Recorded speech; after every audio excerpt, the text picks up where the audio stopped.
Hello అండి, అందరికీ welcome to my channel. It's Srivals. అందరూ ఎలా ఉన్నారు? నేను చాలా బాగున్నానండి. సో కొత్తగా మన ఛానల్ చూస్తున్న వాళ్ళు ఇప్పుడే సబ్స్క్రైబ్ చేసుకోండి, అలాగే like, share and comment.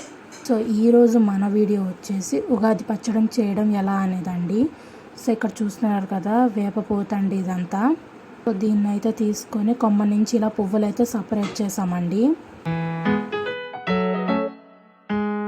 So ఈ పువ్వులను అయితే ఇలాగైతే రబ్ చేయాలండి.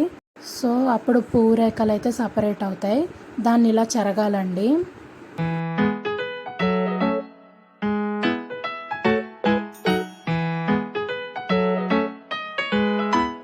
ఫైనల్గా అయితే ఇలా పువ్వు రేఖలు అయితే సపరేట్ అయిపోయాయి, చూసారు కదా. అలాగే ఇక్కడ మామిడికాయలు అయితే తీసుకున్నానండి, 2 చిన్న సైజు మామిడికాయలని. ఇక్కడ చింతపండు కూడా తీసుకున్నామండి. చింతపండుని అయితే నీళ్ళలో నానబెడుతున్నాను.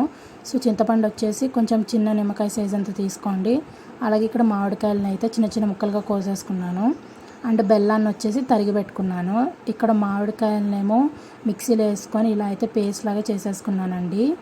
సో ఇప్పుడు ఈ పేస్ట్ని వచ్చేసి గిన్నెలో అయితే తీసుకున్నాను. అలాగే ఇప్పుడు ఇందులో తరిగి పెట్టుకున్న బెల్లాన్ని కూడా యాడ్ చేసేసానండి. అలాగే ఇక్కడ లైట్గా సాల్ట్ కూడా యాడ్ చేశానండి. అలాగే కొద్దిగా పసుపు కూడా యాడ్ చేశాను. అలాగే ఇప్పుడు ఒక 1/2 స్పూను కొత్త కారం అయితే యాడ్ చేసేసుకుంటున్నానండి ఇందులోకి మనం నానబెట్టుకున్నాం కదండి చింతపండు, ఆ వాటర్ అయితే యాడ్ చేసేస్తున్నాను. ఇప్పుడు దీన్ని అంతా ఒకసారి చేతితో కలిపేసుకుంటున్నానండి.